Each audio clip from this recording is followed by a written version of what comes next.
अस्सलामुअलैकुम। कैसे हैं आप सब लोग? उम्मीद करती हूँ आप सब लोग ठीक होंगे, खैरियत से होंगे। आज मैं आप लोगों के साथ एक न्यू रेसिपी शेयर करूंगी जो कि बहुत ही ज़बरदस्त है, हमारी कबायली रेसिपी है। तो आप लोगों ने पूरी रेसिपी को देखना है और मुझे अपना फीडबैक ज़रूर देना है। रेसिपी स्टार्ट कर देते हैं। सबसे पहले मैंने कढ़ाई में ऑयल दे दिया, इस पर मैंने प्याज डाल दी। प्याज को आप लोगों ने थोड़ा सा सॉफ्ट कर देना है, इसका थोड़ा सा कलर चेंज करना है। ठीक है, माशाल्लाह आप लोग देख रहे होंगे प्याज का थोड़ा सा कलर चेंज होने लग गया। अब मैंने इसमें ज़ीरा ऐड कर दिया और एक दालचीनी का टुकड़ा आप लोगों ने ऐड कर देना है। जैसे ही इसकी खुशबू आने लग जाए, माशाल्लाह बहुत अच्छी खुशबू आने लग गई है। अब हम इसमें जो है ऐड कर देंगे चिकन। ठीक है, तकरीबन 750 ग्राम मेरे पास चिकन है, ये मैं इसमें ऐड कर दूंगी और बहुत ही अमेजिंग तरीके से आज ही हमारी रेसिपी तैयार होगी। तो आप लोगों ने स्टेप बाय स्टेप देखते जाना है, इंशाल्लाह आप लोगों को मज़ा आ जाएगा। तो माशाल्लाह बहुत ही अमेजिंग तरीके से मैंने तमाम चिकन को इसमें डाल दिया है। चिकन का कलर चेंज हो चुका है, आप लोग देख रहे होंगे 5 मिनट के बाद इसका कलर चेंज हो चुका है। अब हम इसमें ऐड कर देंगे टमाटर। ठीक है, बड़े साइज़ के आप लोगों ने ऐसे टमाटर को ऐड कर देना है क्योंकि बाद में इसकी ग्रेवी बहुत अच्छी बन जाती है। इसके बाद इसमें 2 लहसुन के जवे आप लोगों ने ऐड कर देने हैं। इसके साथ साथ आप लोगों ने इसमें हरा लहसुन ऐड करना है। ठीक है, ऐसे आप लोगों ने दरदरा सा पीस देना है इसको। ठीक है, ये मैं इसमें ऐड कर दूंगी, इससे बहुत अमेजिंग खुशबू आएगी और टेस्ट आएगा। इसके अलावा आप लोगों को मज़ीद अदरक लहसुन ऐड करने की ज़रूरत नहीं पड़ेगी। तो खुशबू आने तक मैं इसको पकाऊंगी, उसके बाद चलेंगे नेक्स्ट स्टेप की तरफ।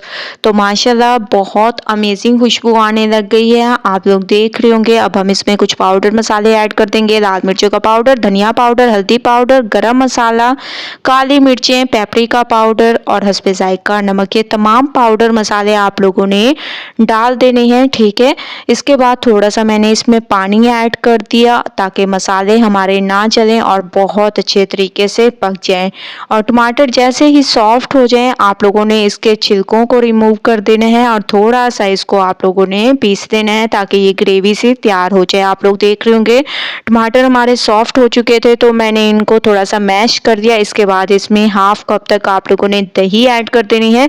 दही का टेस्ट इसमें बहुत ही अमेजिंग आता है, तो आप लोगों ने दही ज़रूर ऐड करनी है। ठीक है, अब बहुत अच्छे तरीके से हम इसको पकाएंगे जब तक कि ऑयल सेपरेट ना हो जाए, उस वक्त तक मैं इसको पकाऊंगी। उसके बाद चलेंगे नेक्स्ट स्टेप की तरफ। बहुत ही अमेजिंग आज हमारी ये रेसिपी तैयार होगी। तो माशाल्लाह से आप लोग देख रहे होंगे कि ऑयल सेपरेट होने लग गया है और बहुत अच्छे तरीके से इसकी ग्रेवी बनने लग गई है। ठीक है, अब हम इसमें ऐड कर देंगे, इसमें ज़रूरत से ज़्यादा थोड़ा पानी ऐड करते हैं क्योंकि बहुत ही अमेजिंग तरीके से ये हमारी रेसिपी तैयार होती है और सब भी इस रेसिपी को पसंद करते हैं। हमारी कबायली रेसिपी है, इसको साबत भी कहते हैं, सौबत भी कहते हैं। आपकी लैंग्वेज में इसको क्या कहा जाता है आप लोगों ने कमेंट में ज़रूर बताना है। तो इसमें मैंने तकरीबन 1.5 लीटर तक मैंने इसमें पानी ऐड कर दिया। अच्छे तरीके से आप लोगों ने चम्मच को चला लेना है। इसके बाद इसमें आप लोगों ने थोड़ा सा हरा धनिया भी ऐड कर देने हैं। हरा धनिया भी मैं थोड़ा सा दरदरा सा मैंने पीस लिया है, ये ऐड कर दूंगी। इससे बहुत ही अमेजिंग खुशबू आएगी, जायका आएगा। तो हरे धनिया को भी थोड़ा सा आप लोगों ने दरदरा सा पीस लेना है। ठीक है, ना भी पीसना चाहे ऐसे भी डाल दें तो कोई मसला नहीं। इसको 1 घंटे के लिए पकने देते हैं।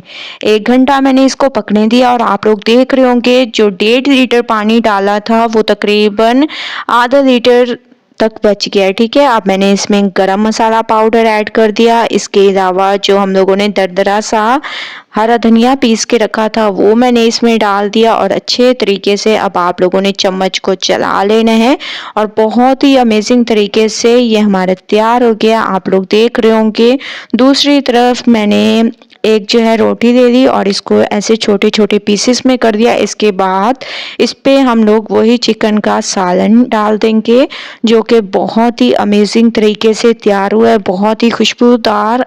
अभी यहाँ पर ये स्टेप ख़त्म नहीं हुए, तो आहिस्ता आहिस्ता आप लोगों ने तमाम रेसिपी को खुश होकर देखते जाना है। ठीक है, तो माशाल्लाह से आप लोग देख रहे होंगे इसमें मैंने थोड़ा सा चिकन भी ऐड कर दिया और इसको आप लोगों ने चम्मच की मदद से थोड़ा सा इनके थोड़े से रेशे से तैयार कर देने हैं। ठीक है, जब ये रेशे मुंह में आएंगे तो बहुत ही आप लोगों को मज़ा आने वाला है। एक बार जब आप लोग रेसिपी ट्राई करें तो मुझे आप लोगों ने ज़रूर कमेंट में बताना है कि आप लोगों को मेरी ये रेसिपी कैसी लगी है, ठीक है। आप लोगों ने इसमें डाल देने हैं गाजर, खीरा, इसके अलावा प्याज, ठीक है। ये जब इनका क्रंच मुंह में आता है तो इंशाल्लाह आप लोगों को भी मज़ा आएगा और मैं तो इसको एंजॉय करने वाली हूँ। आप लोग बताएं कि आप लोगों ने इनको कब तैयार करना है, ठीक है। तो बहुत ही ज़बरदस्त तरीके से मैंने इसकी मिक्सिंग कर दी और आप लोगों के सामने हमारी ये रेसिपी बिल्कुल तैयार हो चुकी है। कबायली इलाकों में ज़्यादातर खाई जाने वाली ये रेसिपी बहुत ही अमेजिंग तरीके से तैयार होती है। तकरीबन 1 से 1.5 घंटा लगता है और आप लोग इसको एंजॉय कर सकते हैं। तो एक बार आप लोगों ने इस रेसिपी को ज़रूर ट्राई करना है, मुझे अपना फीडबैक ज़रूर देना है। अगर रेसिपी पसंद आए लाइक करें, ज़्यादा से ज़्यादा शेयर करें। अल्लाह हाफिज़।